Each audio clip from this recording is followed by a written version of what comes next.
दी छोड़ सतगुरु रामपाल जी परमेश्वर जी की जय हो। परमपिता परमात्मा सारी सृष्टि के रचनहार, कुल मालिक, असंख्य ब्रह्मांडों के स्वामी, जगत गुरु, तीनों लोकों में प्रवेश करके सबका भरण पोषण करने वाले राजाधिराज, आत्माधार, नाथों के नाथ, देवों के देव, महादेव, सर्वेश्वर, महेश्वर, मृत्युंजय, अजरो अमर, आदि अनादि, सनातनी प्रभु, जगत पिता जगदीश्वर, श्री श्री 1008 की उपाधि के वास्तविक अधिकारी, अकाल मूरत शब्द स्वरूपी राम वासुदेव, सर्वगतम ब्रह्म, परम पूज्य, प्रथम पूज्य, परम संत, परम पुरुष, परम धनी, परम दयालु, सत्य कबीर, हक्का कबीर, अल्लाह कबीर, अल्लाह अकबर, बाखबर, अल्लाह ताला, जगत के तारणहार, जगत के मुक्तिदाता, जगत के जगन्नाथ, हारे के सहारे, हिंदुओं के राम, मुसलमानों के अल्लाह, सिखों के वाहिगुरु, ईसाइयों के मसीह, दया के सागर दया निधि, करुणा के सागर करुणा निधि, स्वयंभू परिभू, संकट मोचन, कष्ट हरण, मंगल करण, दुख भंजन, अविगत कबीर, निर्विकार निर्विषम परमात्मा, अलय अलेख सतगुरु, आदि अनादि सतगुरु, असली मर्यादा पुरुषोत्तम, असली राम, असली कृष्ण, असली घनश्याम, असली मुरारी, राजाओं के राजा, महाराजाओं के महाराजा, शहंशाहों के शहंशाह, सम्राटों के सम्राट, भगवानों के भगवान, अल्लाहों के अल्लाह, प्रभुओं के प्रभु, मसीहाओं के मसीह, सच्चे वाहिगुरु, बाबाओं के बाबा, पीरों के पीर, सेठों के सेठ, जगत सेठ, सावड़सा सेठ, सर्वगुण संपन्न, अनंत कोटि कलाओं के स्वामी, अनंत कोटि ब्रह्मांडों के नायक, योगियों में महायोगी, ध्यानियों में महाध्यानी, सिद्धों में परम सिद्ध, ज्ञानियों में तत्वज्ञानी, ब्रह्म ज्ञानी, महाज्ञानी, परम ज्ञानी, सर्वश्रेष्ठ ज्ञानी, विज्ञानी, युवा कबीर, समरथ कबीर, असमवात, अमित ओझा, सच्चे रहनुमा, करीम अल्लाह, सुभान अल्लाह, दुनिया के अंतिम पैगंबर, 8 सितंबर 1951 से गांव धनाना, जिला सोनीपत, हरियाणा, भारतवर्ष की पावन भूमि पे प्रकट रियल कल की भगवान श्री नारायण साकार हरि, श्री बाबा साहेब, शब्द स्वरूपी राम, संत शिरोमणि सतगुरु रामपाल जी परमेश्वर जी के चरण कमल में साध संगति से जुड़े हुए देश विदेश से हम सभी सत्सेवक भाई बहनों का अनंत कोटि दंडवत प्रणाम।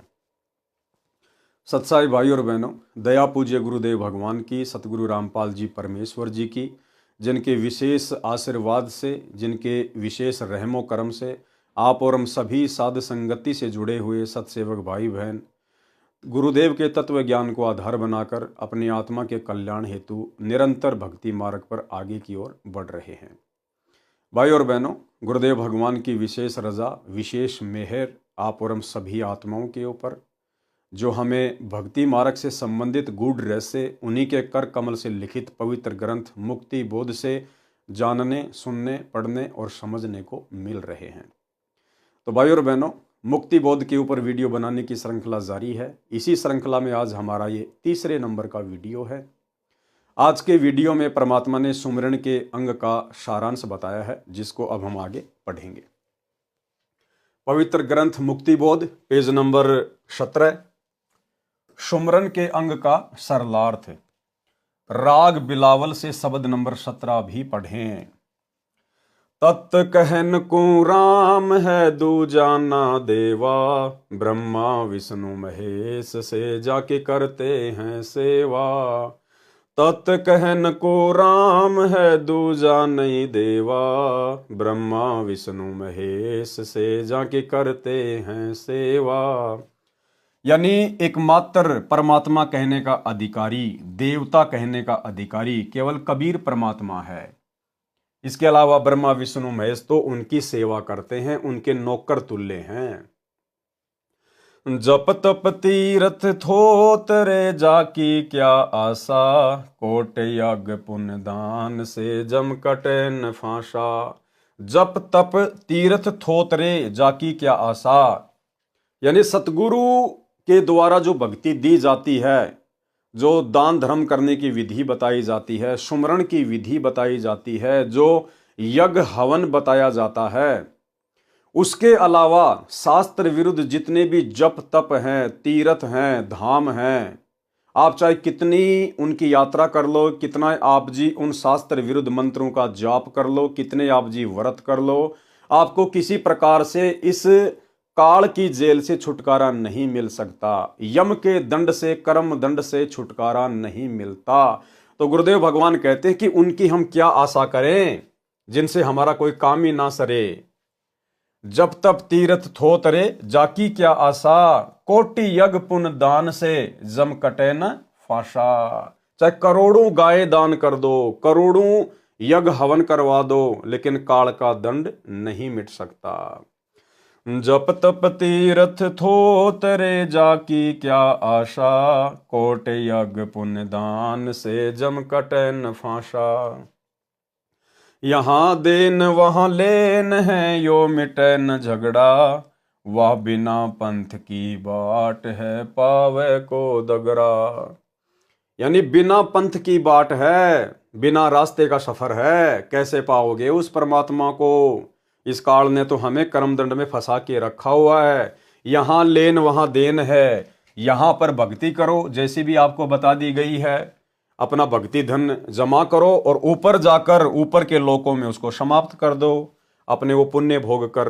तो परमात्मा कहते हैं ये झगड़ा तुम्हारा कभी नहीं मिटने वाला। इस प्रकार से जब तक तुम पूर्ण परमात्मा की शरण में नहीं आओगे, जो पूर्ण परमात्मा कबीर देव स्वयं सतगुरु बनकर तत्वदर्शी संत बनकर धरती पर प्रकट होते हैं अपना ज्ञान देने के लिए, जब तक हम इनकी शरण में नहीं आएंगे, इनके अनुसार जब तक नहीं करेंगे, सुमरण नहीं करेंगे, दान धर्म नहीं करेंगे, तब तक हमारा काल का कर्मदंड नहीं मिट सकता। यहाँ देन वहां लेन है यो मिटे न झगड़ा, वहां बिना पंथ की बाट है पावे को दगरा। बिन इच्छा जो देत है सो दान कहावे, फल बाचे नहीं तास का अमरापुर जावे। परमात्मा गुरुदेव भगवान हमें दान करने की विधि बता रहे हैं कि सबसे पहली बात तो ये कि दान हमेशा सुपात्र को किया जाता है। गुरु बिन माला फेरते, गुरु बिन देते दान, गुरु बिन दोनों निष्फल है चाहे पूछो वेद पुराण। गुरु बिन दान पुण्य जो करही, मिथ्या होए कभू न फल ही।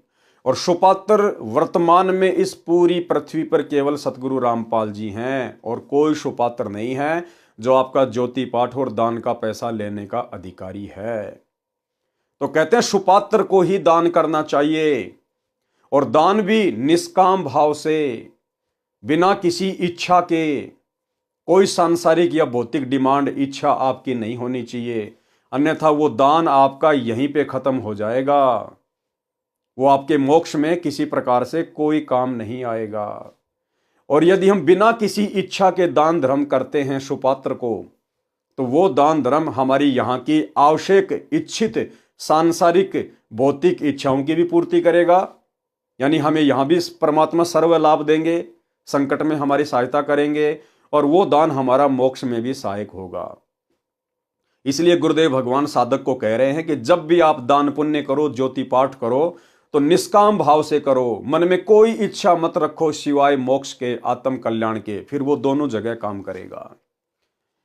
बिन इच्छा जो देत है सो दान कहावे, फल बाचे नहीं तास का अमरापुर जावे। सकल दीप नोखंड के छतरी जिन जीते, सो तो पद में ना मिले विद्या गुण चीते।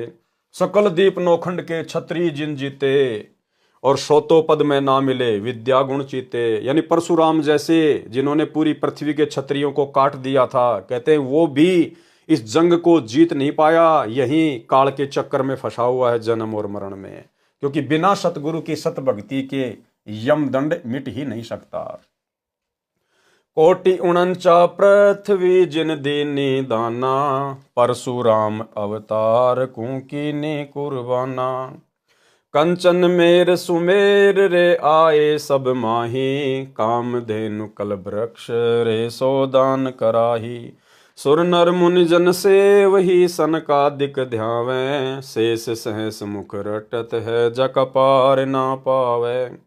यानी भाई और बहनों, आप और हमारा सौभाग्य देखिए, आप वर्तमान में इस कलयुग की पिछली पीढ़ी में जिस पूर्ण परमात्मा को, कबीर देव को, सतगुरु रामपाल जी परमेश्वर जी को, जो कि भक्ति और मुक्ति के दाता हैं, कहते हैं सुर नर मुनिजन।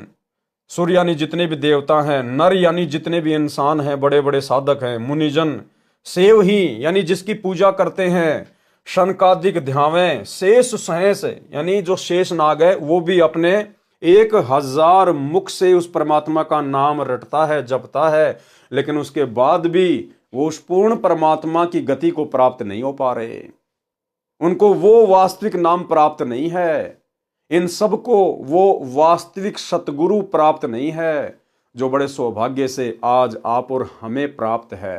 तो उनके द्वारा किए जाने वाला इतना प्रयास भी विफल है, बेकार है।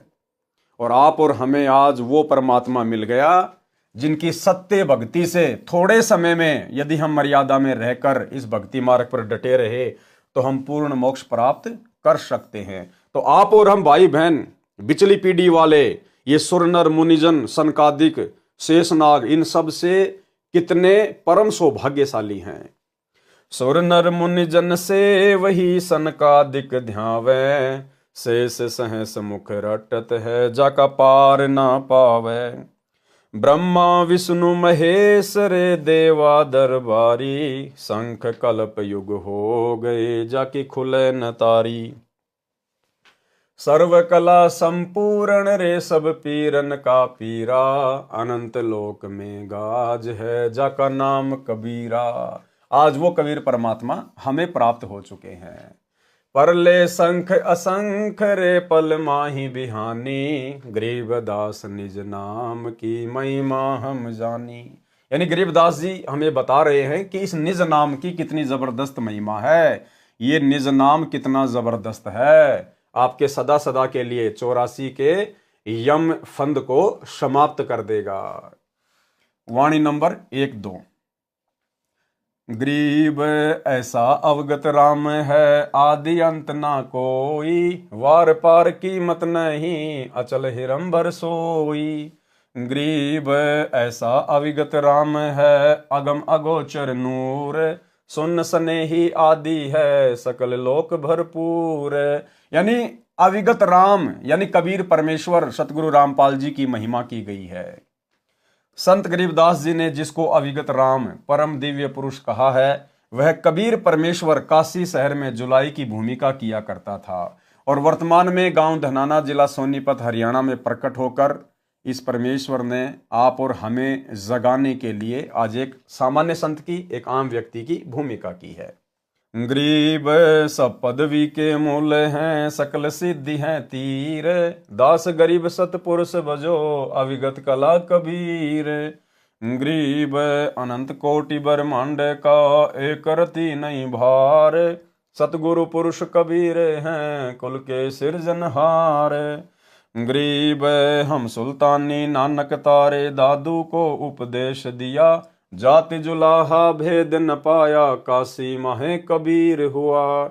यही सतगुरु रामपाल जी जिन्होंने 650 साल पहले काशी में कबीर जुलाही की भूमिका की। सरलार्थ, संत गरीबदास जी ने इस अविगत राम का निज नाम पूर्ण सतगुरु से लेकर सुमरण करने के लिए जोर देकर कहा है। उसकी महिमा बताई है, उसकी भक्ति से लाभ तथा अन्य देव की भक्ति से लाभ तथा फिर दोनों की तुलना करके निर्णय दिया है कि राम कबीर का नाम जप भैया, जय तेरा पार चलने को दिल है जी। कबीर परमेश्वर ऐसा अविगत राम है जिसका न आदि यानी जन्म शुरुआत है और न अंत है यानी मृत्यु नहीं है, अर्थात सनातन अविनाशी परमात्मा है। उसका कोई वार पार यानी भेद नहीं। वह अनमोल, अचल, अचल यानी स्थायी है, हिरंबर यानी सोने की तरह सुनहरी रंग यानी तेजोमय है। जैसे एक पारस पत्थर है, उसके छोटे से टुकड़े को 1 क्विंटल के लोहे के गाटर या स्तंभ से छू दिया जाए तो पूरे स्तंभ को सोना यानी गोल्ड बना देता है। यदि 100 क्विंटल के लोहे के स्तंभ से छू दें तो उसको भी सोना बना देता है। यदि 1000 लाख क्विंटल के लोहे से घिसा दें तो उसे भी सोना बना देता है। इसी प्रकार उस पारस पत्थर के टुकड़े का मूल्य क्या बताया जाए, उसे अनमोल कहते हैं। और वो पारस भाई और बहनों सतगुरु रूप में आज आप और हमें मिल चुका है। क्या आकाश का फेर है, क्या धरती का तोल, क्या परमेश्वर की महिमा कहें, जैसे क्या पारस का मोल। इस प्रकार कबीर परमेश्वर अनमोल यानी बेशकीमत करतार है। अनमोल और बेशकीमत करतार, जिनकी कोई कीमत नहीं है। वह परमात्मा शून्य में आकाश में रहता है, वहीं से सब लोगों को अपनी शक्ति से भरपूर परिपूर्ण किए है। जैसे सूर्य करोड़ों किलोमीटर धरती से दूर आकाश में होते हुए भी पूरी पृथ्वी को अपने प्रकाश तथा उष्णता से परिपूर्ण कर रहा है। अगोचर नूर का अर्थ है अव्यक्त प्रकाश युक्त, जो सामान्य साधना तथा चरम दृष्टि से दिखाई नहीं देता है। वाणी नंबर 3 से 7। गरीब ऐसा अविगत राम है, गुण इंद्रिय से न्यार, सुन सने ही रम रहा दिल अंदर दीदार। गरीब ऐसा अविगत राम है, अपरंपार अल्लाह, कादर को कुर्बान है, वार पार नहीं था। गरीब ऐसा अविगत राम है, कादर आप करीम, मीरा मालिक मेहरबान, रमता राम रहीम। गरीब अलय अविगत राम है, बेच गुण चित माही, शब्द अतीत अगाध है, निर्गुण सरगुण नाही। गरीब अलय अविगत राम है, पूर्ण पद निर्वाण, मोले मालिक है सही, महल मड़ी सतथान। वाणी नंबर 3 से 7 का सरलार्थ, शब्दार्थ यानी कुछ शब्दों के अर्थ बताए हैं। कादर माने समर्थ परमात्मा, दीदार माने दर्शन करना, करीम माने दयालु, था माने अंत, मीरा माने लाट साहब, परमात्मा को मीरा कहा जाता है, लाट साहब। जैसे आप और हम सभी भाई बहन भोग की आरती में परमात्मा की वाणी पढ़ते हैं, मीरा मो पे मेहर कर, मैं आया तक श्याम, समर्थ तुमरे आसरे। तो यहाँ मीरा का अर्थ है लाट साहब। जैसे बहुत सारे लोग कह देते ना, तू कोई लाट साहब है क्या, यानी तू कोई बहुत बड़ा है क्या। तो यहाँ मीरा का अर्थ है लाट साहब, यानी मीरा कहो, परमात्मा कहो, लाट साहब कहो, एक ही बात है। मीरा माने लाट साहब यानी नवाब, राजाओं जैसा शहंशाह। बेचगुण माने अव्यक्त, जिसको तत्व ज्ञान के अभाव से निराकार अर्थ कर रहे हैं। सतथान माने सत्य स्थान यानी सत्य लोक। पूर्ण पद निर्वाण मानी पूर्ण मोक्ष प्राप्त करने की पद्धति। और अल्लाह मौला मानी मालिक माने प्रभु। सरलार्थ किया है उन वाणियों का। कबीर जी ऐसे अविगत राम हैं जो तीनों गुणों तथा भौतिक शरीर की इंद्रियों से न्यारे हैं। कबीर जी ऐसे राम हैं जो तीनों गुण, रजगुण, सतगुण और तमोगुण से दूर हैं, और उनका शरीर जिस प्रकार आप और हमारी इंद्रियां हैं उस प्रकार से नहीं है, नूरी शरीर है। उनका शरीर तथा सामर्थ्य सबसे भिन्न और अधिक है, उसका कोई अंत नहीं है। वह बेचगुण यानी अव्यक्त है। जैसे सूर्य के सामने बादल छा जाते हैं उस समय सूर्य अव्यक्त होता है, उसी प्रकार परमात्मा और आत्मा के मध्य पाप कर्मों के बादल अड़े हैं, जिस कारण से परमेश्वर विद्यमान होते हुए भी अव्यक्त है, दिखाई नहीं देता। और भाई और बहनों, ये पाप कर्मों के बादल वर्तमान में गुरुदेव की लाखों की संगत में से केवल साध संगति से जुड़े हुए भगत भाई बहनों के हटे हैं, जिस कारण से आज हमें परमेश्वर सतगुरु रूप में बिल्कुल साक्षात दिखाई दे रहे हैं।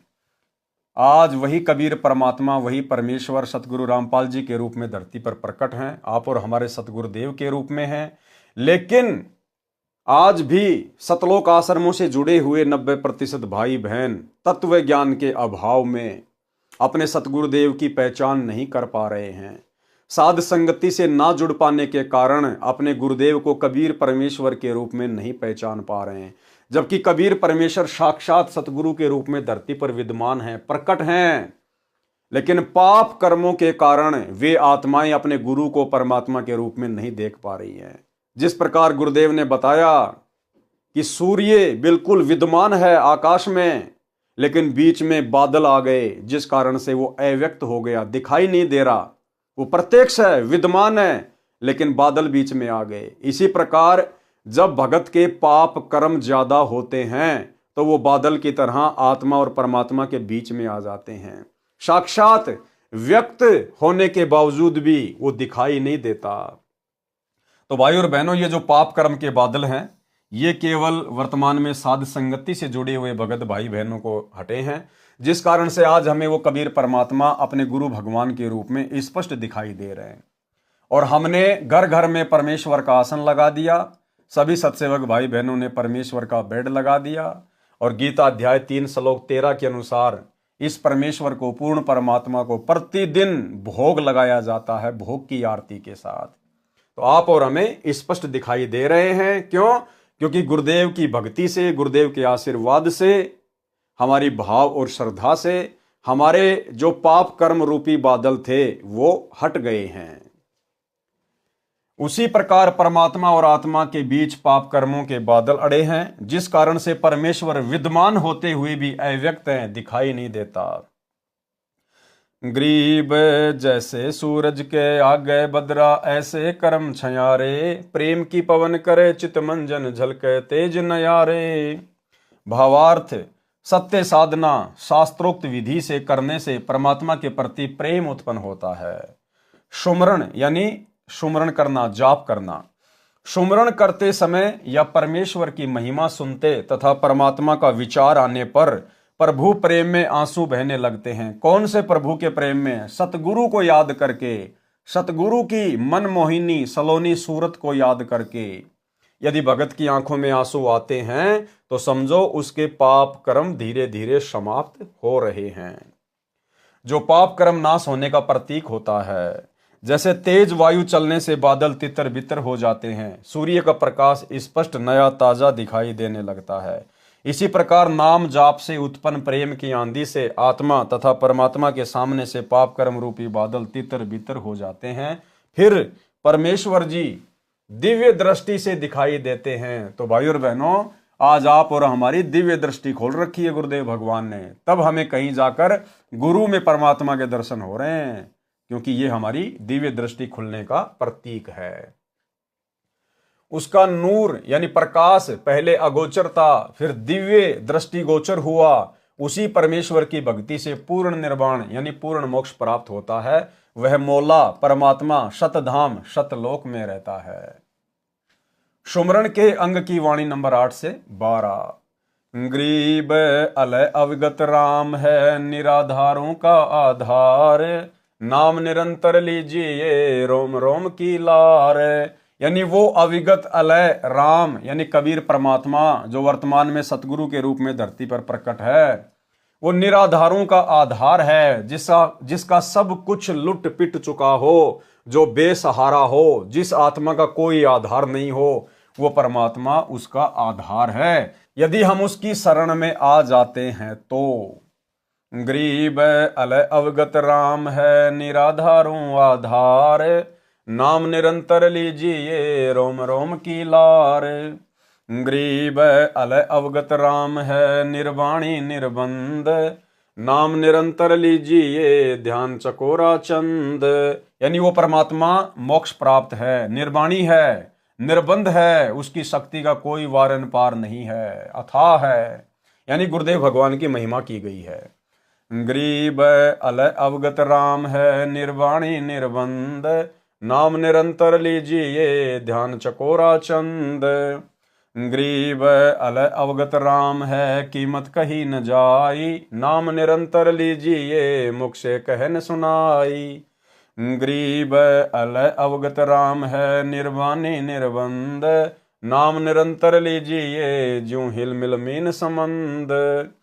ग्रीब दों दीन मद एक है, अलय अलेख पिछाण, नाम निरंतर लीजिए भक्ति हेत उरान। वाणी नंबर 8 से 12 का सरलार्थ। अब गुरुदेव इन वाणियों का सरलार्थ लिख रहे हैं। उस अविगत राम कबीर के निज नाम यानी वास्तविक नाम का जाप सुमरण निरंतर करो। यानी जिस भी भगत भाई को प्रथम नाम मिला है या सतनाम मिला है या गुरुदेव से सार नाम मिला है, उसको निरंतर अन्य समस्त चिंताओं का परित्याग करके और निरंतर उस नाम का सुमरण करते रहना चाहिए। जिनका कोई आधार नहीं, उनका आश्रय वही परमात्मा है। जिनका कोई आधार नहीं, जो बेसहारा हैं, उनका आधार, उनका सहारा वही परमात्मा है, गुरुदेव भगवान है। वह परमात्मा निर्वाणी यानी पूर्ण मोक्षदायक है, निर्बंध यानी स्वतंत्र है, उनके ऊपर किसी की हुकूमत यानी सत्ता नहीं चलती है। वह कुल का मालिक है। क्या कह रहे हैं भाई और बहनों? वह कुल का मालिक है। कौन? सतगुरु।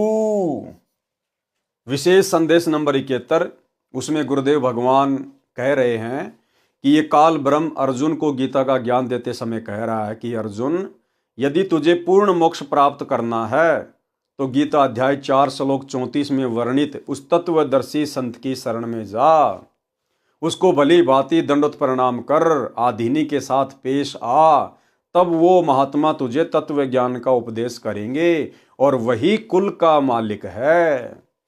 यानी काल ब्रह्म अर्जुन को कह रहा है कि वो तत्वदर्शी संत ही कुल का मालिक है, कुल का मालिक। तो आज भाई और बहनों, तत्वदर्शी संत की भूमिका में कौन है? सतगुरु रामपाल जी। तो सतगुरु रामपाल जी कौन है? कुल के मालिक। और कुल का मालिक कौन होता है? कबीर परमात्मा। सुनिए छोटा सा सत्संग। 15वें अध्याय के 17वें श्लोक में कहा कि उत्तम पुरुषोत्तम ने परमात्मा ही उदारते। उत्तम पुरुष, पुरुषोत्तम श्रेष्ठ परमात्मा तो कोई और है? जो परमात्मा कहा जाता है परमात्मा, और जो तीनों लोकों में प्रवेश करके सबका धारण पोषण करता है, वो अविनाशी परमेश्वर है। अब गीता यही समाप्त हो जाती है जब ये कहता है कि उस तत्व ज्ञान को किसी तत्वदर्शी शब्द से जाकर पूछो। मोक्ष उससे होना, जन्म मरण उससे मिटना, वृद्धावस्था का संकट उससे कटना, एक मालिक कुल का वही है, एक मालिक कुल का वही है, एक मालिक कुल का वही है। उसकी साधना कहाँ है? वो ना वेदों में। तो भाई और बहनों, आप और हमारे विश्वास को दृढ़ करने के लिए पूज्य गुरुदेव भगवान अपने सत्संगों में इस प्रकार के संकेत करते हैं। वह कुल का मालिक है, उसका नाम इस प्रकार सुमरण करो जैसे मीन यानी मछली समुद्र में एक पल भी निश्चल नहीं रहती, उसी प्रकार नाम का सुमरण करते रहो। परमेश्वर के नाम से ध्यान ऐसे लगाओ जैसे चकोर पक्षी चांद से लगाता है। संत धर्मदास जी ने कहा है कि निर्विकार निर्भय तू ही और सकल भय मान, ए जी साधो और सकल भय मान, सब पर तेरी साहिबी, सब पर तेरी साहिबी, तुझ पर साहिब ना, निर्विकार निर्भय। दोनों धर्मों हिंदू मुसलमान का परमात्मा एक ही है और वो परमात्मा वर्तमान में सतगुरु रूप में धरती पे प्रकट है। तत्व ज्ञान के अभाव से मुसलमान कहते हैं कि जिसने कुरान शरीफ का ज्ञान हजरत मोहम्मद जी से कहा वह कादर अल्लाह समर्थ प्रभु है। हिंदू कहते हैं कि जिसने गीता का ज्ञान अर्जुन को दिया वह श्री कृष्ण ही सर्वशक्तिमान प्रभु है। संत गरीबदास जी कह रहे हैं कि मुसलमान उसे बेचून अल्लाह कहते हैं। हिंदू अलख यानी निराकार, अलेख का अर्थ अदृश्य भी होता है, जो दिखाई नहीं देता, कहते हैं। उसकी पहचान करो वह कौन है, फिर उसके पश्चात परमात्मा का विशेष नाम की भक्ति हृदय में श्रद्धा उत्पन्न करके करो। तो सबसे पहले तो पहचान होनी चाहिए कि वो कादर अल्लाह, वो समर्थ भगवान कौन है, वो बेचून परमात्मा कौन है। उसके बाद फिर निसंशय होके हृदय से श्रद्धा भाव से उनकी भक्ति करो। वाणी संख्या 13 से 16। गरीब अष्टकमल दल राम है, बाहर भीतर राम, पिंड ब्रह्मंड में राम है, सकल ठोर सब ठाम। गरीब सकल व्यापी सुनने में, मन पवना गए राख, रोम रोम धुन होते है, सतगुरु बोले साख। गरीब मूल कमल में राम है, स्वाद चक्र में राम, नाभि कमल में राम है, हृदय कमल विश्राम। गरीब कंठ कमल में राम है, त्रिकुटी कमल में राम, सैंस कमल दल राम है, सुन बसाती सब ठाम। कहने का मतलब है भाई और बहनों, वो अविगत राम, वो कबीर परमात्मा, वो सतगुरुदेव भगवान इस पिंड और ब्रह्मांड में सब जगह व्यापक है। जैसे फूल में गंध होती है, भले ही परमात्मा ने यहाँ के इस ब्रह्मांड को चलाने की जिम्मेदारी, एक नौकरी ब्रह्मा विष्णु महेश को, 33 करोड़ देवी देवताओं को या अन्य उपासकों को दी हुई है, लेकिन उस परमेश्वर की शक्ति के बिना वो देवी देवता भी एक कदम आगे नहीं बढ़ सकते। इसलिए हर जगह राम है, हर देवता में उस कबीर परमात्मा का वास है, हर जगह उस कबीर परमेश्वर का निवास है। वही एकमात्र वास्तव में अवगत राम है। उसी की शक्ति से, सतगुरु की शक्ति से ही सब कुछ चलायमान हो रहा है। सरलार्थ, मानव शरीर में 9 कमल हैं, जिनका कबीर वाणी सूक्ष्म वेद के अतिरिक्त कहीं वर्णन नहीं है। ऋषि महर्षि केवल 7 कमल बताते हैं, परंतु परमेश्वर कबीर जी ने अपने द्वारा बनाए शरीर का यथार्थ ज्ञान कराया है। वाणी नंबर 13 में कहा है कि अष्ट कमल में भी राम है। अष्ट कमल दल में अक्षर पुरुष परब्रह्म का प्रसारण केंद्र है। मानव शरीर एक टेलीविजन टीवी की तरह है, इसमें कमल रूपी चैनल लगे हैं। इन कमलों में प्रत्येक प्रभु का प्रसारण केंद्र है। जैसे मूल कमल गणेश देव का चैनल है, नाभि कमल विष्णु लक्ष्मी जी का चैनल है, हृदय कमल में शिव पार्वती जी का चैनल है, कंठ कमल में देवी दुर्गा जी का चैनल है, त्रिकुटी कमल सतगुरु रूप में कबीर जी का चैनल है। काल तो धोखा देने के लिए गुप्त रहता है। त्रिकुटी कमल से पहले छठा संगम कमल है। अब ये जानकारी आप और हमारे लिए बहुत ज्यादा इंपॉर्टेंट है भाई और बहनों। त्रिकुटी कमल से पहले छठा संगम कमल है, जो मुख्य रूप में सरस्वती का चैनल है, जहां पर भक्तों तथा भक्तमतियों की परीक्षा होती है। यानी यहां से हम जितने भी भगत भाई बहन जब शरीर त्याग कर जाएंगे, तो त्रिकुटी से पहले जो छठा संगम कमल है, जहां पर सरस्वती का चैनल है, सरस्वती के रूप में स्वयं दुर्गा ही रहती है भक्तों को फंसाने के लिए, तो वहां पर भगत तथा भक्तमतियों की परीक्षा होती है। यानी परमात्मा आज हमारे से जो भी बुराइयां छुड़वा रहे हैं, वो इसीलिए छुड़वा रहे हैं कि हम वहां पर उस संगम कमल में काल के जाल का शिकार ना हो जाएं। अब कैसे ठगता है वहां काल? इस कमल की 3 पंखुड़ियां हैं, इसलिए इसको संगम कमल कहा जाता है। जब पंखुड़ी नंबर 1 तथा पंखुड़ी नंबर 2 में स्त्री पुरुष भगत भिन्न भिन्न प्रवेश करते हैं, यानी 1 नंबर पंखुड़ी का दरवाजा है, वहां से माता बहनें प्रवेश करती हैं, और जो 2 नंबर का दरवाजा है, वहां से जो भाई हैं वो प्रवेश करते हैं। वहां पर स्त्री भक्तमतियों को पुरुष रूप में काल के सुंदर दूत अपनी अदाओं से लुभाते हैं। वहां पे काल ने ड्यूटी लगा रखी है। जो पुरुष हैं, पुरुष रूप में जो काल के दूत हैं, वो यहां से जो स्त्रियां शरीर छोड़ेंगी, स्थूल शरीर, और जब सूक्ष्म शरीर में ऊपर की यात्रा करेंगी, तो स्थूल शरीर में गुरुदेव ने बताया कि जैसे हमारे हाव भाव होते हैं, हमारे विचार होते हैं, वो सूक्ष्म शरीर में एज इट इज जैसे के तैसे रहते हैं। और हम वहां पर उन काल के सुंदर और लुभावना रूप बनाकर जो माता बहनों को ठगने का प्रयास करेंगे अपनी अदाओं से, उनके जाल में वो माता बहनें फंस जाती हैं। क्योंकि यहां भी उनकी आदत ऐसी होती है, आश्रमों में आते जाते समय या आम व्यावहारिक समाज में उनकी आदत उसी प्रकार से बिगड़ी हुई होती है। जो सत्संग के वचन सुनकर भी नहीं सुधर पाती हैं, फिर उन माता बहनों को वहां पर वो सुंदर पुरुष अपनी अदाओं में फंसा लेते हैं। उसको पता नहीं चलेगा उन माता बहनों को, उनको तो यही रहेगा कि हम तो सत्संग में जा रहे हैं, हम तो आश्रम में जा रहे हैं, हम तो अपने गांव में बैठे हैं। ये नहीं पता चलेगा कि शरीर छूट गया और हम त्रिकुटी की यात्रा कर रहे हैं, बिल्कुल भी नहीं। इसलिए परमात्मा सतगुरुदेव भगवान बार बार जोर देते हैं कि हमने इस गंदी वृत्ति को यहीं पर समाप्त कर देना है। और देखो भाई और बहनों, कितनी बड़ी दया है गुरुदेव भगवान की। इसलिए दास बारंबार कहता है कि साध संगति भक्ति मार्ग का ट्रेनिंग सेंटर है। अब साध संगति में गुरुदेव भगवान की प्रेरणा से भगत भाई बहनों ने आपस में भाई बहन के संबंध बना लिए हैं। जो पति पत्नी के रिश्ते में थे, अब इस मार्ग में आने के बाद उन्होंने भाई बहन के संबंध स्थापित कर लिए। तो भला जो बहनें अपने पति के साथ भाई के रिश्ते में आ गई, जो भगत भाई अपनी पत्नी के साथ बहन के रिश्ते में आ गए, तो भला वे फिर वहां कैसे फंसेंगे? अर्थात उनके मन में तो जरा भी विषय वासनाओं को लेकर चिंतन मनन नहीं होगा। वो तुरंत समझ जाएंगे और सावधान हो जाएंगे।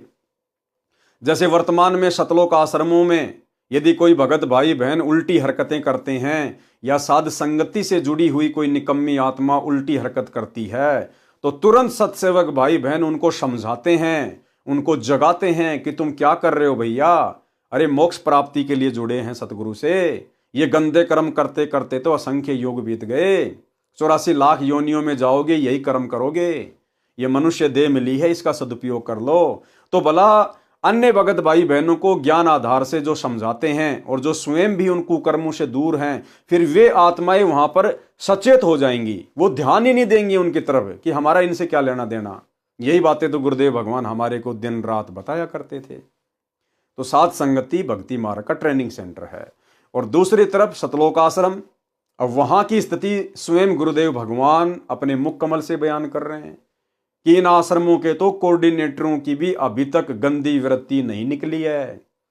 अपनी गुरु बहनों के प्रति कितनी अश्लील नजर है, कैसी कैसी गंदी हरकतें करते हैं ये, कैसे कैसे इनके विचार हैं। आप स्वयं गुरुदेव के मुख कमल से सुन लीजिए कि इन आश्रमों में अभी तक क्या हो रहा है, सुनिए।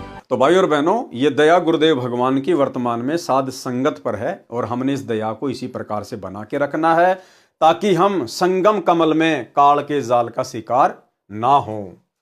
वहां पर स्त्री भक्तमतियों को पुरुष रूप में काल के सुंदर दूत अपनी अदाओं से लुभाते हैं। जिन स्त्रियों का मन भक्ति के कारण निश्चल हो चुका है, यानी जिन माता बहनाओं का मन भक्ति के कारण निश्चल हो गया है, डगमग नहीं है, वे उनके जाल को समझकर अपने गंतव्य की ओर बढ़ जाती हैं।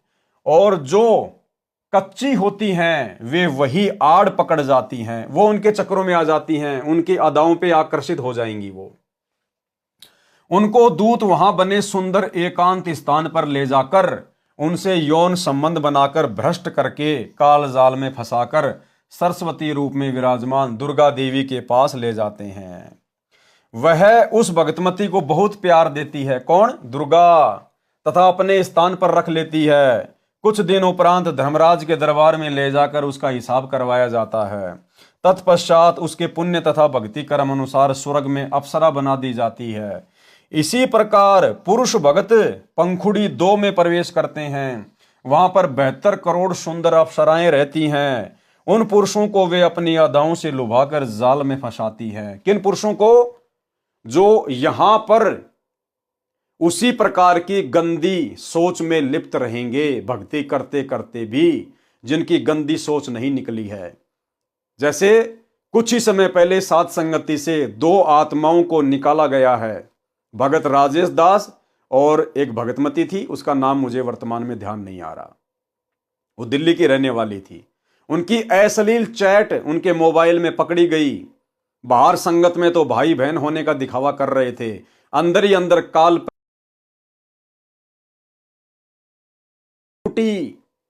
पता नहीं चलेगा बिल्कुल भी।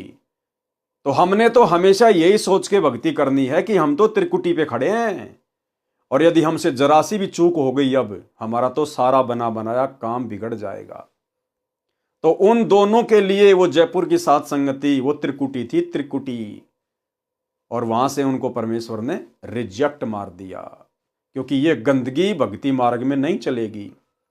अगर भक्ति करते करते हमारी ऐसी गंदी सोच रही तो फिर हम वहां पर संगम कमल में काल के उन दूतों के हत्थे चढ़ जाएंगे, उन अप्सराओं के हत्थे चढ़ जाएंगे, उन सुंदर पुरुषों के हत्थे चढ़ जाएंगे, और फिर हमें काल अपने जाल में फंसा के ले जाएगा। क्या फायदा फिर यहां पर इतना त्याग करने का, इतना दान करने का, इतनी भक्ति करने का। तो हमने सावधान रहना है। जो उस जाल को इस ज्ञान से समझ जाता है वह उनकी ओर देखता तक नहीं है। अपने गंतव्य का अर्थ है उद्देश्य वाले स्थान, यानी त्रिकुटी की ओर जाने वाली तीसरी पंखुड़ी वाले मार्ग की ओर चलते रहते हैं। यानी सतगुरु हमें संकेत करते रहेंगे, उस हिसाब से हम चलते रहेंगे। जो कच्चे भगत होते हैं, सत्संग में भी इसी तरह टेढ़े मेढ़े देखते रहते हैं, वे भी उन सुंदर जालिम अप्सराओं की अदाओं से आकर्षित होकर एकांत स्थान की ओर पेशाब या पानी पीने के बहाने खिसक जाते हैं। जैसे वो राजेश दास जयपुर की साध संगति में जिसको आउट कर दिया गया, वो सत्संग में बार बार मोबाइल फोन लेकर बाहर जाके, एक दीवार थी उसके नीचे बैठ कर कि मुझे कोई नहीं देख रहा, अंदर सारे साथ संगत वाले गुरुजी की महिमा कर रहे हैं, और वहां बैठकर वो बातें करता था, वो अश्लील चैटिंग किया करता था। तो इसी प्रकार से वहां होगा, वो अप्सराएं उस मजनू को पकड़ के ले जाएंगी एकांत स्थान पर, और उसको लगेगा मुझे यहां कोई नहीं देख रहा, मैं बिल्कुल सुरक्षित हूं। जैसे वो डंडे के पास में बैठ के मोबाइल पे बात कर रहा था कि मैं सुरक्षित हूं, लेकिन भैया सुरक्षित कोई नहीं है।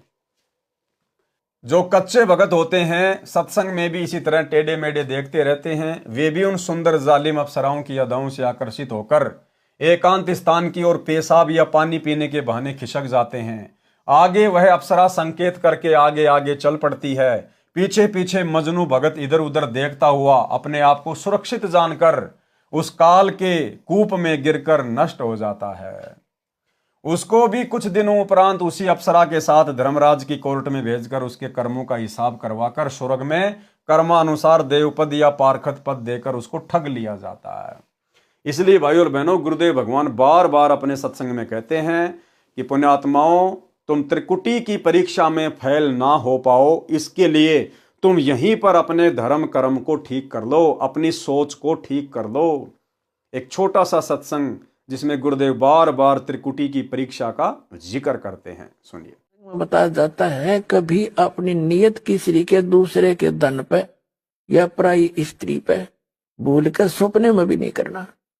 अपने मन को हमने परमात्मा के रंग में रंगना है, और यहां से चलते समय फिर ये बकवाद बहाऊंगी जैसे त्रिकुटी पर गए, वहां तो काल का भयंकर जाल है, वहां डांस हो रहे हैं, बड़ी बड़ी स्टेज लगा कर सुंदर सुंदर लड़कियां नाच रही हैं, और आपकी जैसी वृत्ति यहाँ होगी, उड़े जा खड़े होगी नौकर का था ने, इतने वो परमात्मा डालेंगे काल गोदी पकड़ के, अरे ठोक देगा उड़े, फिर ठा के स्वर्ग में पंडित जी धक्के खांदे।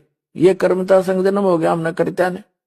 तो ये जैसा स्वभाव आप यहाँ बनाओगे ये आपके आगे काम आओगा। तो भाई और बहनों, अब साथ संगति से जुड़ने के बाद, और ये इतने सारे ढेर सारे उदाहरण, ये प्रमाण गुरुदेव के कर कमल से लिखित इन पवित्र ग्रंथों में जो हमारे सामने आ रहे हैं, ये बार बार इसीलिए आप और हमारे सामने प्रस्तुत करवाए जा रहे हैं ताकि आप और हम सावधान हो जाएं। हम बिल्कुल भी काल के जाल में फंसने वाली हरकतें यहां पर ना करें। पर नारी को देखिए बहन बेटी के भाव, कहे कबीर कामनाश का यही सहज उपाय। पर नारी और पर धन हमने मिट्टी समझकर चलना पड़ेगा, मिट्टी समझकर, क्योंकि हमें तो सबसे बड़ा धन सतगुरु मिल गया, भक्ति धन मिल गया। अगर यहां पर हमारी सोच नहीं सुधरी, हमारे आचार विचार में परिवर्तन नहीं आया, तो हम त्रिकुटी की परीक्षा में पास नहीं हो पाएंगे। जो भगत या भगतमती परीक्षा पास करके उस तीसरी पंखुड़ी में यानी सत्य मार्ग पर चलकर त्रिकुटी में प्रवेश कर जाते हैं, वे एक परीक्षा से और गुजरते हैं। इस तीसरी पंखुड़ी के मुख्य द्वार को संगम कहते हैं। जैसे भारत देश के उत्तर प्रदेश के इलाहाबाद शहर के पास गंगा दरिया तथा जमुना दरिया एक हो जाती है, तीसरी दरिया सरस्वती नीचे से आकर मिलती बताई गई है, उस स्थान को संगम कहा जाता है। इसी प्रकार यह छठा कमल संगम कमल भी कहा जाता है। सातवां त्रिकुटी कमल है, इसमें दो पंखुड़ी हैं, एक सफेद तथा दूसरी काली। सफेद स्थान पर परमेश्वर कबीर जी सतगुरु रूप में विराजमान हैं। जैसे मेरे रामपाल दास से दीक्षा प्राप्त भक्तों के लिए मेरा रूप बनाकर परमेश्वर मिलते हैं, यानी होते तो गुरुदेव भगवान स्वयं ही हैं, ये स्वयं कबीर परमात्मा है, स्वयं ही ये सतगुरु हैं, लेकिन अपने आप को छुपाते हुए कह रहे हैं। दीक्षा प्राप्त भक्तों के लिए मेरा रूप बनाकर परमेश्वर मिलते हैं। काल ब्रह्म भी धोखा करने के लिए सतगुरु का रूप बनाता है। जिन भक्तों ने ज्ञान ठीक से समझ रखा होता है वे सतनाम तथा सारनाम का सुमरण करके जांच करते हैं। सुमरण के पश्चात भी यदि सतगुरु रूप है तो वास्तविक परमेश्वर है। यदि नकली सतगुरु काल ब्रह्म होगा तो सुमरण से उसका नकली सतगुरु रूप समाप्त हो जाएगा। अब भाइयों और बहनों, ये दंडोत प्रणाम करके सतगुरु रूप में किसी अन्य की पहचान करने का फॉर्मूला भी केवल साध संगतियों में ही है। सतलोक आश्रमों से जुड़े हुए भाई बहनों को, सतगुरु रामपाल जी परमेश्वर जी के बेटा बेटी भाई बंधु रिश्तेदारों को, इनको किसी को दंडवत प्रणाम तक भी करना नहीं आता है। जो विधि गुरुदेव भगवान ने बताई है उस विधि से ये लोग दंडवत प्रणाम नहीं करते। तो भला त्रिकुटी पर ये लोग कैसे बच पाएंगे? क्योंकि उस समय पता तो चलेगा ही नहीं कि मैं आश्रम में हूं, अपने घर पे हूं, या त्रिकुटी पे हूं, या किसी संत समागम में हूं। तो जब आज ही ये इतने बड़े बड़े भगत, आश्रम संचालक, बड़े बड़े कोऑर्डिनेटर, गुरुदेव का परिवार, जब आज ही इन लोगों को दंडवत प्रणाम करने की सही विधि का ज्ञान नहीं है कि भैया कैसे मंत्र जाप करना चाहिए, कैसे हमने दंडवत प्रणाम करना चाहिए, तो भला उस समय इनकी क्या हालत होगी। तो ये दया भी परमात्मा ने अपने गुरुदेव को यथार्थ दंडवत प्रणाम करने की साथ संगत वालों के ऊपर ही बख्शी है। यदि नकली सतगुरु काल ब्रह्म होगा तो सुमरण से उसका नकली सतगुरु रूप समाप्त हो जाएगा, काल रूप दिखाई देगा। यह घटना केवल उसी भगत को दिखाई देगी जिनको ये ज्ञान याद है, और जिनको ज्ञान याद नहीं रहता वे वहां असफल हो जाते हैं। कहने का मतलब है, जो भगत भाई बहन इस पृथ्वी पर भक्ति करते करते जब उनका शरीर छूटता है उस समय तक यदि वो मर्यादा में नहीं है तो उस समय वो कितना यत्न कर लेना, कितना त्रिकुटी पे वो प्रयत्न कर लेना, कितना वो सुमरण कर लेना, उस समय काल के जाल से वो नहीं बच सकते। और जो भगत भाई बहन पूर्ण मर्यादा में हैं, जिनकी सुरती सतलोक में लगी हुई है, उनको तो परमात्मा बाईपास ले जाएगा, त्रिकुटी वरकुटी के झंझट में नहीं डालेगा परमात्मा। तुम कर दो पल में पार हो जा रजा थारी। ये त्रिकुटी वाली यात्रा तो परमेश्वर उन आत्माओं से करवाएंगे जो आत्माएं यहां पर भक्ति करते करते भी मर्यादा में नहीं रह पाई, काल के पक्ष में पहुंच जाते हैं, जन्म मरण के चक्कर में फंसकर करा कराया नष्ट करके जन्म मरण के चक्कर में रह जाते हैं। जो भगत परीक्षा में सफल हो जाते हैं उनको परमेश्वर कबीर जी सतगुरु रूप में साथ लेकर धर्मराय की कोर्ट में ले जाते हैं। वकालत करके ब्रह्म काल के स्तर के धार्मिक कर्मों का पुण्य वहां जमा कराकर भक्तों को अपने साथ ब्रह्मरंध्र के सामने त्रिवेणी पर ले जाते हैं। वहां सतनाम के ओम से दूसरे मंत्र का जाप करते हैं, ब्रह्मरंध्र का किवाड़ तुरंत खुल जाता है। आगे चलकर दो रास्ते हो जाते हैं, बाया रास्ता काल के ब्रह्मलोक में सहस्त्र कमल में चला जाता है, दाया रास्ता मिनी सतलोक की ओर जाता है। जो काल ब्रह्म के साधक हैं उनके लिए सहस्त्र कमल अष्ट कमल है, जिसमें ज्योति निरंजन का निवास है। ये ब्रह्म के पुजारियों का 8वां कमल है, परंतु इस स्थान पर केवल वह जा सकता है जिसको काल ब्रह्म किसी उद्देश्य से बुलाता है, या परमेश्वर कबीर जी का भगत सतनाम के सुमरण से ब्रह्मरंध्र को खोल कर जाता है। अब देखो भाई और बहनों, ये जितनी भी जानकारी है शरीर के कमलों से संबंधित है, ये जानकारी आप और हमारे विशेष कोई काम की नहीं है। ये तो परमात्मा केवल इसलिए लिख रहे हैं ताकि कोई ये ना समझे कि भाई कबीर जी अनपढ़ थे, उनको शरीर के कमलों का ज्ञान नहीं था, या गरीबदास जी अनपढ़ थे, उनको ज्ञान नहीं था, या सतगुरु रामपाल जी को संस्कृत नहीं आती, ये संत नहीं हो सकते, इनको ज्ञान नहीं है। ये तो केवल उन आत्माओं का भ्रम निवारण करने के लिए। यदि हमें विश्वास है कि आज हमें सच्चा गुरु मिल गया है, और विश्वास है कि हमारा गुरु ही कबीर भगवान है, और हमने भी गुरु को कबीर परमात्मा मान लिया, सारी रिहर्सल उसी प्रकार से हम कर रहे हैं।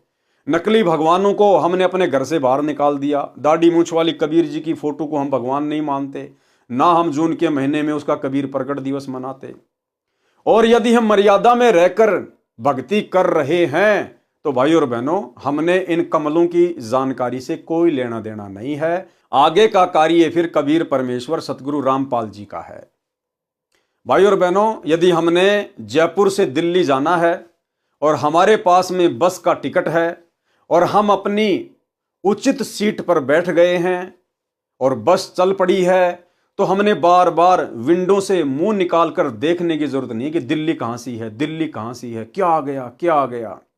अगर वो बस ओके है, आपकी टिकट पक्की है और आपकी सीट कंफर्म है और आप बैठे हुए हैं, तो वो बस आपको दिल्ली ही ले जाकर उतारेगी। आपको बार बार देखने की जरूरत नहीं है दिल्ली आई नहीं आई, दिल्ली आई नहीं आई। तो यदि हमें सच्चा गुरु प्राप्त है और गुरु को हमने अपना भगवान मान लिया है और मर्यादा में रहकर भक्ति कर रहे हैं, तो फिर हमारा अगला कदम सतलोक में है। हमने इन कमलों से कोई लेना देना नहीं है। परमेश्वर कबीर जी का भगत सतनाम के सुमरण से ब्रह्मरंध्र को खोल कर जाता है। जहां दो रास्ते ब्रह्मरंध्र के बाद आते हैं, वहां जाते ही ओम का जाप अपने आप बंद हो जाता है। यानी जब ये जीवात्मा इस काल ब्रह्म के 21 ब्रह्मांडों को पार कर जाती है तो काल का ओम नाम का सुमरण जो हमें सतनाम में दिया जाता है वो ऑटोमेटिक बंद हो जाता है। और फिर ऊपर नीचे की श्वास से केवल अक्षर पुरुष का जो दूसरा मंत्र है सतनाम में जो हमें दिया जाता है केवल वही दोनों श्वासों से चलता रहता है, ऑटोमेटिक होता है। वहां जाते ही ओम का जाप अपने आप बंद हो जाता है, केवल सतनाम के दूसरे मंत्र का जाप चलता रहता है। श्वास यानी श्वास लेते समय और छोड़ते समय यही मंत्र चलेगा, साथ में सारनाम भी दोनों अंदर बाहर श्वासों में चलेगा। गरीब सोहम सोहम धुन लगे दर्द बंद दिल माही, सतगुरु पर्दा खोल ही अगम दीप ले जाही। दाईं ओर चलने पर वह अष्ट कमल आएगा जो अक्षर पुरुष वाला चैनल है, जिसकी 10 पंखुड़ियां हैं। इसके आगे मिनी सतलोक है जो 9वां कमल है। इसकी असंख्य पंखुड़ियां हैं। परम अक्षर पुरुष यानी सत्य पुरुष का चैनल है। इस प्रकार प्रत्येक कमल में राम यानी प्रभु है, परंतु पूर्ण परमात्मा सत्य पुरुष कुल का मालिक होने से प्रत्येक कमल में अपनी अदृश्य शक्ति से विद्यमान रहता है, जैसे फूल में गंध रहती है। इस 9वें कमल का संबंध हृदय कमल जो चौथा कमल शिव पार्वती का है उसमें भी है। मिनी सतलोक वाला सीन दृश्य वहां भी टीवी की तरह एक कोने में चलता रहता है। वहां परमेश्वर अन्य रूप में होने से पहचान नहीं आता, उसे कोई ऋषि जानकर विशेष महत्व नहीं देते। संत गरीबदास जी ने कहा है कि सकल व्यापी यानी सब कमलों तथा सर्व ब्रह्मांडों में व्यापक परमात्मा शून्य यानी आकाश में रहता है, उसकी सत्ता शपर है, वह सकल व्यापी यानी वासुदेव है। गीता अध्याय 3 श्लोक 15 में सर्वगतम ब्रह्म का अर्थ है सर्वव्यापी ब्रह्म यानी वासुदेव परम अक्षर ब्रह्म है। हे साधक तू मन तथा श्वास को नाम मंत्र पर दृढ़ता से लगाए रखे। वाणी नंबर 17 से 21। ग्रीब अचल अभंगी राम है गलता ना दमलीन, सुरत नृत्य के अंतरे बाजे अनहद बीन। ग्रीब राम कहा तो क्या हुआ उर्मे नहीं यकीन, चोर मुसे घर लूटे ही 5-25 3। ग्रीब एक राम कहते राम हैं जिनके दिल हैं एक, बाहर भीतर रम रहा पूर्ण ब्रह्म अलेख। ग्रीब राम नाम निज सार है मूल मंत्र मन माही, पिंड ब्रह्मंड से रहित है जननी जाया नाही। ग्रीब राम रटत ना ढील कर हरदम नाम उचार, अमी महारस पीजियो यो तत् बारंबार। सरलार्थ संत गरीबदास जी ने अपनी आंखों देखकर बताया है कि कबीर परमेश्वर ही अचल यानी स्थायी, अभंगी यानी कभी नष्ट न होने वाला एवरलास्टिंग है। नाम का जाप सुरती तथा नृत्य से यानी ध्यान लगाकर करने से सतलोक में होने वाली धुन सुनाई देने लगेगी। यदि पूर्ण विश्वास के साथ राम नाम यानी दीक्षा में प्राप्त मंत्र का जाप नहीं किया तो नाम जपाने जप के बराबर है। उस साधक पर 5 विकार काम क्रोध मोह लोभ अहंकार तथा प्रत्येक की 5-5 प्रकृति जो कुल 25 हैं तथा 3 गुण रजगुण सतगुण तमगुण मिलकर ये चोर आपके जीवन रूपी श्वास धन को मुस रहे हैं यानी चुरा रहे हैं। मुसना यानी चोरी करना, तेरे शरीर रूपी घर को लूट रहे हैं। इसलिए गुरुदेव भगवान कहते हैं कि नाम को हमेशा विशेष कशक के साथ ही जाप करना चाहिए, सुरती नृत्य से ध्यान लगाकर संसार की सभी चिंताओं से मुक्त होकर। कबीर चिंता तो हरि नाम की और न चिंता दास, और जो कोई चिंता नाम बिना सोए काल की फांस। जिन साधकों का दिल परमात्मा में रम यानी लीन हो गया वे एक परमात्मा का नाम जाप करके राम हो जाते हैं। कौन? जिन्होंने अपने गुरु को ही भगवान मान लिया, गुरु को ही परमात्मा मान लिया। एक परमात्मा में, यहां कहा जा रहा है एक परमात्मा में। तो सबसे पहले तो हमने पहचान करनी है कि एक परमात्मा कौन है। हमारे गुरुदेव भगवान है या वो दाढ़ी मूछ वाला नकली कबीर है? उसके बाद हमारी सुरती नृत्य लगेगी, हमारी पूरी श्रद्धा बनेगी। तो ये पहचान भी गुरुदेव के आशीर्वाद से उस एक परमात्मा की केवल साथ संगत वाले भाई बहनों को हो पाई है कि वो एकमात्र कबीर परमात्मा सृष्टि का रचनहार सतगुरु रामपाल जी परमेश्वर जी हैं। जिन साधकों का दिल परमात्मा में लीन हो गया वे एक परमात्मा का नाम जाप करके राम हो जाते हैं, यानी आध्यात्मिक शक्ति प्राप्त करके देव के समान पद प्राप्त कर लेते हैं, यानी देवताओं जितनी आध्यात्मिक शक्ति वाले हो जाते हैं। परमात्मा शरीर के कमलों में तथा बाहर सब जगह विद्यमान है। वाणी नंबर 20-21। परमात्मा प्राप्ति के लिए साधना करने में राम नाम यानी गुरु जी से प्राप्त सत्य मंत्र ही निज सार हैं, यानी विशेष महत्व रखता है। वह मूल मंत्र मन में समाया रहे, यानी निरंतर जाप करता रहे। वह परमात्मा जिसका जाप मूल मंत्र सार नाम है, वह पिंड यानी शरीर तथा ब्रह्मांड से भिन्न आकाश में बने अमर धाम में रहता है। उसका जन्म किसी माता से नहीं हुआ, ना सतगुरु जननी जने जाके माना बाप, पिंड ब्रह्मांड से रहित ना वहां तीनों ताप। वाणी नंबर 21। अब उस राम का सुमरण यानी सुमरण करने में ढील ना कर, प्रत्येक श्वास यानी हरदम से नाम का उच्चारण कर। यह सुमरण रूपी अमृत को पी ले, ये तत्व यानी निष्कर्ष है। बार बार इस नाम के जाप का आनंद ले। अमी महारस यानी अमर होने का महान मंत्र के जाप रूपी रस को पी ले, यानी निरंतर गुरुदेव भगवान ने हमें जो सुमरण दिया है हम उसका जाप सुरती नृत्य से करते रहें, मर्यादा में रहकर करते रहें, गुरु को कबीर परमात्मा मानकर करते रहें। वाणी नंबर 22-24। गरीब कोटि गऊ जे दान दे, कोटि जग जो नार, कोटि कूप तीरथ खैने मिटे नहीं जमार। गरीब कोटिक तीरथ व्रत करी, कोटि गज कर दान, कोटि अश्व विप्रो दिए मिटे न खेचा तान। गरीब पार्वती के उर्धरा अमर भीषण माही, सुखदेव की 84 मिट्टी निरालम निज नाम। यानी गुरुदेव भगवान हमें समझाना चाह रहे हैं कि बिना सतगुरु और बिना सतगुरु के सतनाम के आप चाहे कितने भी नकली नामों का जाप कर लो, राधे राधे श्याम मिला दे, हरे राम हरे कृष्णा, ओम नमो भागवते, कुछ भी आप कितनी ही ये पुराणों के अनुसार गऊ दान में दे दो, कितने आप जी हवन यज्ञ करवा लो, कितने आप जी कुएं खुदवा लो, बावड़ियां खुदवा लो, तालाब खुदवा लो, कितने आप जी घोड़े दान में दे दो ब्राह्मणों को, लेकिन इस काल के साथ जो जन्म मरण की खेचातान है वो नहीं मिट सकती। वो तो केवल सतगुरु की शरण में आकर, सतगुरु को परमात्मा मानकर और सतगुरु ने हमें जो दीक्षा मंत्र दिए हैं उनका अंतिम श्वास तक मर्यादा में रहकर सुमरण करने से ही कटेगा। सरलार्थ संत गरीबदास जी ने परमेश्वर कबीर जी से प्राप्त अध्यात्म ज्ञान को बताया है कि यदि यथार्थ नाम जाप करने को नहीं मिला, यथार्थ नाम वर्तमान में केवल सतगुरु के पास है, तो चाहे पुराणों में वर्णित धार्मिक क्रियाएं करोड़ों गाय दान करो, करोड़ों धर्म यज्ञ तथा जोनार जिमणवार किसी खुशी के अवसर पर भोजन कराना करो, चाहे करोड़ों कुएं खुदवाओ, करोड़ों तीर्थों के तालाबों को गहरा कराओ, जिससे जम मार काल की चोट यानी कर्म का दंड समाप्त नहीं होगा।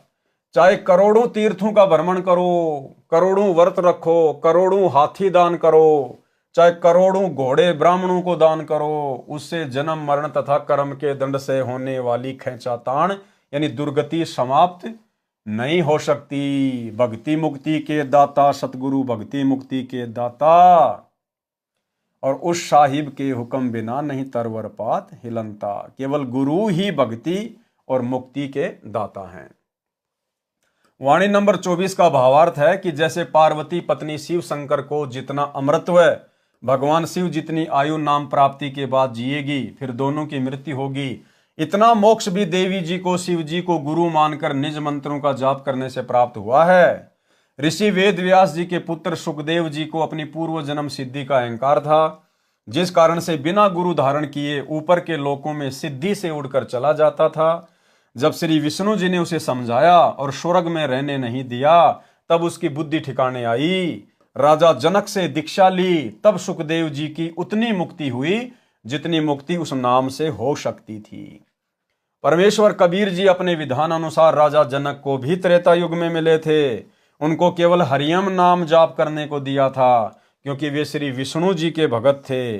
वही मंत्र सुखदेव को प्राप्त हुआ था, जिस कारण से वे श्री विष्णु के लोक के स्वर्ग रूपी होटल में आनंद से निवास कर रहे हैं। वहीं से विमान में बैठकर राजा परीक्षित को भागवत कथा सुनाने आए थे, फिर वही लौट गए। ग्रीब ऋषभ देव के आइया कवि नामे करतार, नो योगेश्वर में रमा जनक विदेही उधार। भावार्थ, परमेश्वर कबीर जी अपने विधान अनुसार कि परमात्मा ऊपर के लोक में निवास करता है, वहां से गति करके आता है, सतलोक से गति करके आता है, अच्छी आत्माओं को मिलता है, उनको अपनी वाणी द्वारा भक्ति करने की प्रेरणा करता है। जैसे आज गुरुदेव भगवान ने सत्संग यानी वाणी द्वारा आप और हमें भक्ति करने की प्रेरणा दी है। आदि आदि जो पूर्व में विस्तार से लिख दिया है। राजा ऋषभ देव जैन धर्म के प्रथम तीर्थंकर को मिले थे। अपना नाम कबीर देव बताया था। ऋषभ देव जी ने अपने धर्म गुरुओं ऋषियों से सुन रखा था कि परमात्मा का वास्तविक नाम वेदों में कवि यानी कबीर देव है। परमात्मा कवि ऋषि नाम से ऋषभ देव को भक्ति की प्रेरणा देकर अंतर ध्यान हो गए थे। नौ नाथों गोरखनाथ, मच्छंद्रनाथ, जलंधरनाथ, चरपटनाथ आदि आदि को समझाने के लिए उनको मिले तथा राजा जनक विदेही यानी विलक्षण शरीर वाले को विदेही कहते हैं, उनको सत्य ज्ञान बताकर उनको सही दिशा दी। राजा जनक से दीक्षा लेकर सुखदेव ऋषि को स्वर्ग प्राप्त हुआ, परंतु वह पूर्ण मोक्ष नहीं मिला जो गीता अध्याय 15 श्लोक 4 में कहा है। ये सौभाग्य तो भाई और बहनों आप और हमें प्राप्त हुआ है।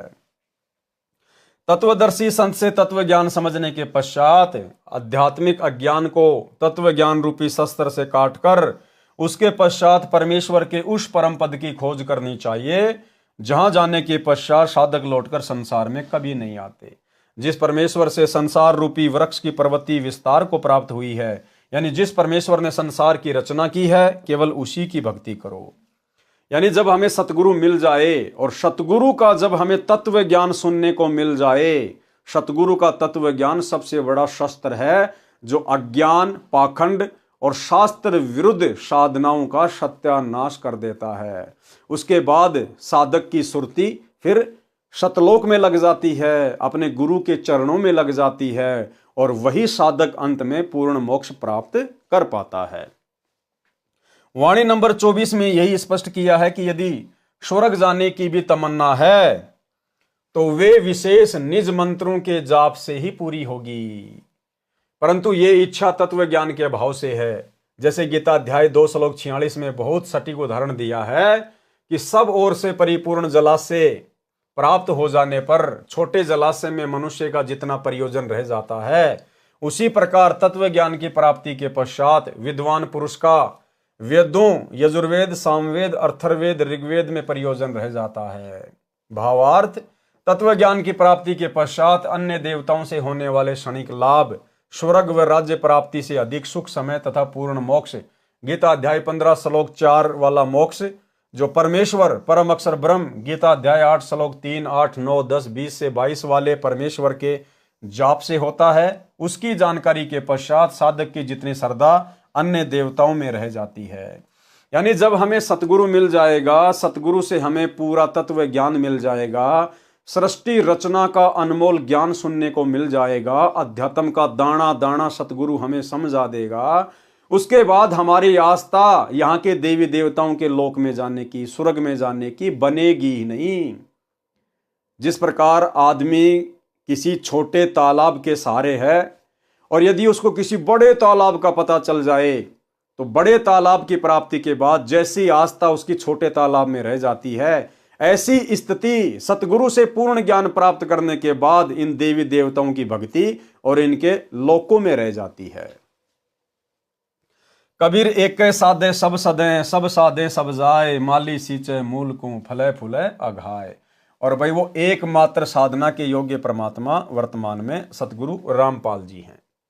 भावार्थ, गीता अध्याय 15 श्लोक 1 से 4 को इस अमृतवाणी में संक्षिप्त करके बताया है कि जो ऊपर को मूल वाला तथा नीचे को तीनों गुण रजगुण ब्रह्मा, सतगुण विष्णु, तमगुण शिव रूपी शाखा वाला संसार रूपी वृक्ष है। कबीर अक्षर पुरुष एक पेड़ है, निरंजन वाकी डार, तीनों देवा शाखा हैं, पात रूप संसार। जैसे पौधे को मूल की ओर से यानी जड़ की ओर से पृथ्वी में रोपण करके जड़ की सिंचाई की जाती है, तो उस जड़ परमात्मा परम अक्षर ब्रह्म की पूजा से पौधे की परवरिश होती है। तब तना, डार, शाखाओं तथा पत्तों का विकास होकर पेड़ बन जाता है। छाया, फल तथा लकड़ी सर्व प्राप्त होती हैं, जिसके लिए पौधा लगाया जाता है। यदि पौधे की शाखाओं को यानी पौधे की टहनियों को मिट्टी में रोपकर जड़ों को ऊपर करके सिंचाई करेंगे तो भक्ति रूपी पौधा नष्ट हो जाएगा। इसी प्रकार एक मूल यानी भक्ति का मूल कौन होता है? सतगुरु, एक परमात्मा। इसी प्रकार एक मूल परम अक्षर ब्रह्म रूप परमेश्वर की पूजा करने से सर्वदेव विकसित होकर साधक को बिना मांगे फल देते हैं, जिसका वर्णन गीता अध्याय 3 श्लोक 10 से 15 में भी है। इस प्रकार ज्ञान होने पर भगत का प्रयोजन उसी प्रकार अन्य देवताओं से रह जाता है, जैसे झील की प्राप्ति के पश्चात छोटे जलाशय में रह जाता है। छोटे जलाशय पर आश्रित को ज्ञान होता है कि यदि 1 वर्ष बारिश नहीं हुई तो छोटे तालाब का जल समाप्त हो जाएगा, उस पर आश्रित भी संकट में पड़ जाएंगे। झील के विषय में ज्ञान है कि यदि 10 वर्ष भी बारिश न हो तो भी जल समाप्त नहीं होता। इसी प्रकार सतगुरु के तत्व ज्ञान से भगत को यह पता चल जाता है कि यदि मैंने सतगुरु की भक्ति नहीं की, सतलोक वाली भक्ति नहीं की, और यदि देवी देवताओं की भक्ति करके इनके लोक में चला गया तो यहाँ तो थोड़े समय का सुख है, उसके बाद फिर मेरे को 84 लाख योनियों में डाला जाएगा, नरक में डाला जाएगा। इसलिए फिर उस साधक की आस्था उन देवी देवताओं में और उनके लोकों में जाने की बनेगी नहीं। फिर वो केवल बड़ी झील के निकट जाने का प्रयास करेगा, सतलोक की भक्ति करेगा, जहां पर सर्व सुख हैं, अखंड सुख हैं। वह व्यक्ति छोटे जलाशय को छोड़कर तुरंत बड़े जलाशय पर आश्रित हो जाता है। भले ही छोटे जलाशय का जल पीने में झील के जल जैसा ही है, परंतु पर्याप्त व चिरस्थायी नहीं है। इसी प्रकार अन्य देवताओं, रजगुण ब्रह्मा, सतगुण विष्णु, तमगुण शिव जी की भक्ति से मिलने वाले स्वर्ग का सुख बुरा नहीं है, परंतु क्षणिक है, यानी थोड़े समय के लिए है, पर्याप्त नहीं है। इन देवताओं तथा इनके अतिरिक्त किसी भी देवी देवता, पितर व भूत पूजा करना गीता अध्याय 7 श्लोक 12 से 15, 20 से 23 में मना किया है। इसलिए भी इनकी भक्ति करना शास्त्र विरुद्ध होने से व्यर्थ है, जिसका गीता अध्याय 16 श्लोक 23-24 में प्रमाण है। कहा है कि शास्त्र विधि को त्याग कर मनमाना आचरण करने वालों को न तो सुख प्राप्त होता है, न सिद्धि प्राप्त होती है, और न ही परम गति यानी पूर्ण मोक्ष की प्राप्ति होती है, अर्थात व्यर्थ प्रयत्न है। गीता अध्याय 16 श्लोक 23, इससे तेरे लिए अर्जुन कर्तव्य यानी जो भक्ति कर्म करने चाहिए और अकर्तव्य यानी जो भक्ति कर्म न करने चाहिए उसके लिए शास्त्र ही प्रमाण है। यानी शास्त्रों को आधार मानकर निर्णय लेकर शास्त्रों में वर्णित साधना करना योग्य है। ठीक इसी प्रकार भाइयों और बहनों, वर्तमान में सतगुरु रामपाल जी के हिसाल जेल जाने के बाद 2014 बरवाला कांड के बाद से संगत गीता अध्याय 16 श्लोक 24 का प्रयोग नहीं कर रही है। आज सतलोक आश्रम मैनेजमेंट हरियाणा ने, गुरुदेव के कलयुगी परिवार ने संगत को धर्म संकट की स्थिति में डाल दिया है, संगत को चौराहे पे लाके खड़ा कर दिया है। टोटल भक्ति विरुद्ध कर्म, और वो भी गुरु का आदेश बताकर पीले पर्चे निकाल कर करवाया जा रहा है।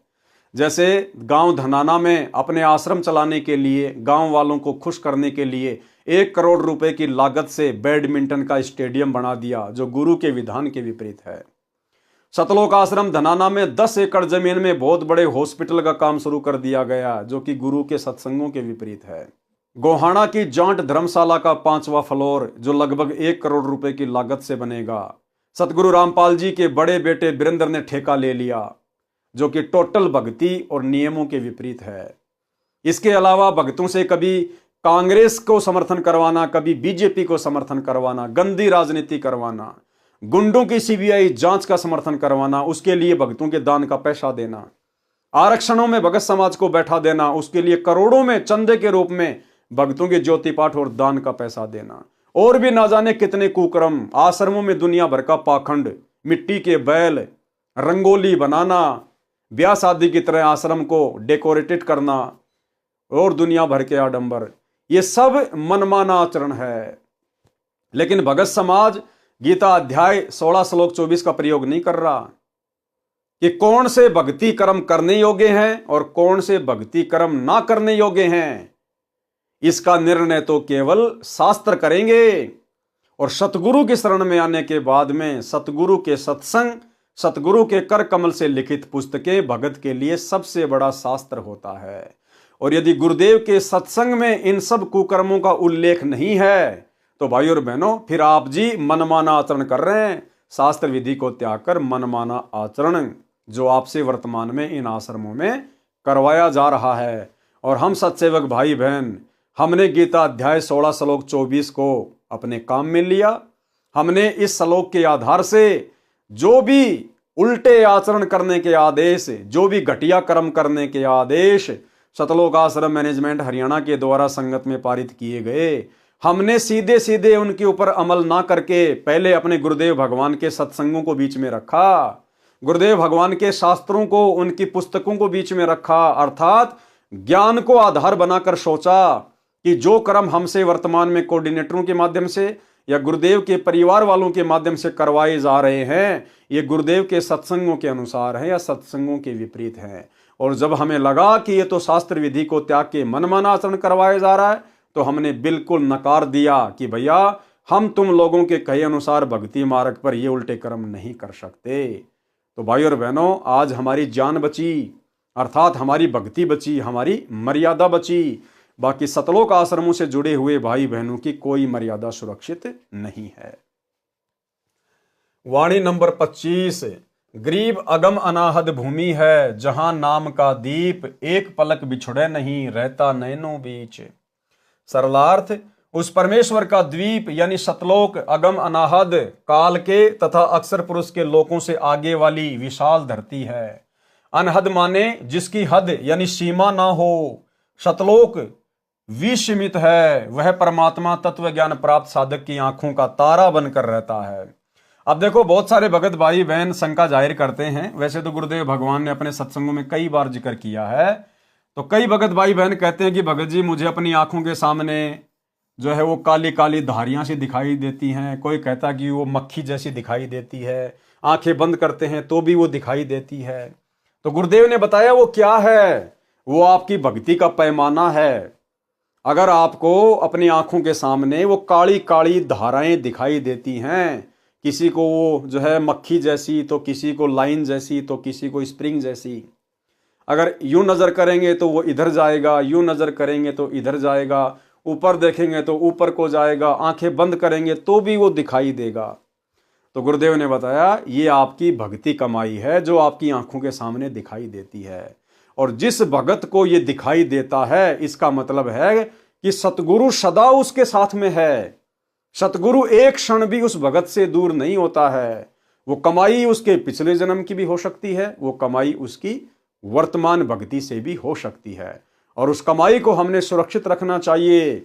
यदि सतगुरु शरण नहीं है तो सतगुरु की शरण में अति शीघ्र आना चाहिए, अन्यथा थोड़े समय बाद वो रेखाएं दिखना बंद हो जाएंगी, हमारी बैटरी डिस्चार्ज हो जाएगी।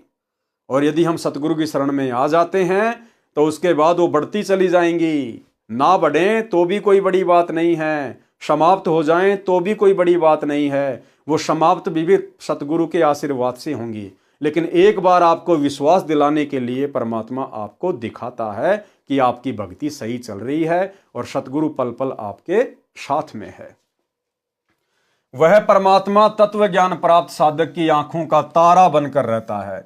एक पल यानी एक क्षण भी दूर नहीं होता। भगत को आंखों के सामने कुछ रेखाएं दिखाई देती हैं, वे परमात्मा की भक्ति का सांकेतिक तोल माप है। वाणी नंबर 26 से 37। गरीब साहिब साहिब क्या करे, साहिब है प्रतीत, भैंस सिंह साहिब या पांडे गावे गीत। कि भाई साहिब साहिब क्या करते हो, साहिब तो विश्वास में है, प्रतीत यानी विश्वास। कहे कबीर सुनो बे साधो मैं तो हूं विश्वास में। लेकिन विश्वास भी सच्चे सतगुरु पर करना होगा, सच्चे सतगुरु के मंत्रों पर करना होगा। गरीब साहिब साहिब क्या करे, साहिब है प्रतीत, भैंस सिंह साहिब भया पांडे गावे गीत। ये एक कथा है जिसका जिक्र आगे गुरुदेव भगवान ने किया है कि विश्वास के आधार पर कैसे आप भगवान को प्रकट कर सकते हैं। गरीब राम सरी के राम है, संत सरी के संत, नाम सरीखा नाम है, नहीं आदि नहीं अंत। गरीब महिमा सुन निज नाम की, गहे द्रौपदी चीर, दुशासन से पच मरे, अंत न आया वीर। गरीब सेतु बंध्या पाहन तीरे, गज पकड़े थे ग्राह, गणिका चढ़ी विमान में, निर्गुण नाम मला। गरीब बारद डारी कबीर जी, भगत हेत है काज, सेऊ को तो सिर दिया, बेची बंदगी नाज। गरीब कहाँ गोरख कहाँ दत्त थे, कहाँ शुकदेव कहाँ व्यास, भक्ति हेत से जानिए तीन लोक प्रकाश। गरीब कहाँ पीपा कहाँ नामदेव, कहाँ धन्ना बाजीद, कहाँ रैदास कमाले थे, कहाँ थे फकर फरीद। गरीब कहाँ नानक दादू होते, कहाँ ज्ञानी हरिदास, कहाँ गोपी चंद भरथरी, ये सब सतगुरु पाश। गरीब कहाँ जंगी चरपट होते, कहाँ अधम सुल्तान, भक्ति हेत प्रकट भये सतगुरु के परवान। गरीब कहाँ नारद प्रहलाद थे, कहाँ अंगद कहाँ शेष, कहाँ विभीषण धुरु होते, भगत हिरंबर पेश। गरीब कहाँ जयदेव थे कपिल मुनि, कहाँ रामानंद साध, कहाँ दुर्वासा कृष्ण थे, भक्ति आदि अनाद। गरीब कहाँ ब्रह्मा कहाँ वेद थे, कहाँ शनकादिक चार, कहाँ शंभु कहाँ विष्णु थे, भक्ति हेत दीदार। सरलार्थ संत गरीबदास जी ने बताया है कि साहिब यानी राम राम क्या करता फिरता है। साहिब तो प्रतीत यानी विश्वास में है। जैसे भैंस का टूटा हुआ सींग जो व्यर्थ कूड़े में पड़ा था, वह भगत के विश्वास से साहिब यानी परमात्मा बन गया। पंडित गुरु को विश्वास नहीं था, वह केवल परमात्मा की महिमा के गुणगान निज स्वार्थ के लिए कर रहा था। भैंस का सींग बना भगवान। तो भाइयों और बहनों, आज के वीडियो में हम केवल इतना ही लेंगे। आज पवित्र ग्रंथ मुक्ति बोध के ऊपर हमारा ये 3रे नंबर का वीडियो था। कल रात्रि 8 बजे इसके 4थे नंबर के वीडियो में हम आगे बढ़ेंगे और परमेश्वर ने इन वाणियों का सरलार्थ किया है। अब धीरे धीरे बहुत सारी जो कथाएं हैं वो आगे चलना शुरू हो जाएंगी। उन कथाओं के माध्यम से हमारा विश्वास बढ़ेगा, हमारी दृढ़ता बढ़ेगी और धीरे धीरे हम इसी प्रकार से अपने गुरुदेव के प्रति पूर्णतया समर्पित हो जाएंगे और हमें इतना ज्ञान हो जाएगा, इतनी जानकारी हो जाएगी। और ज्ञान से ही भय बनता है, भय बिना भक्ति नहीं होती। और हम कभी शौपन में भी सतगुरु की मर्यादा तोड़ने का ख्याल अपने दिमाग में नहीं लाएंगे, तभी हम भक्ति मार्ग पर सफल हो पाएंगे। तो आज के वीडियो में केवल इतना ही। कल रात्रि 8 बजे फिर जुड़िए। तब तक गुरुदेव भगवान हम सबको आज्ञा दें, इजाजत दें, आशीर्वाद दें। बंदी छोड़ सतगुरु रामपाल जी भगवान की जय हो।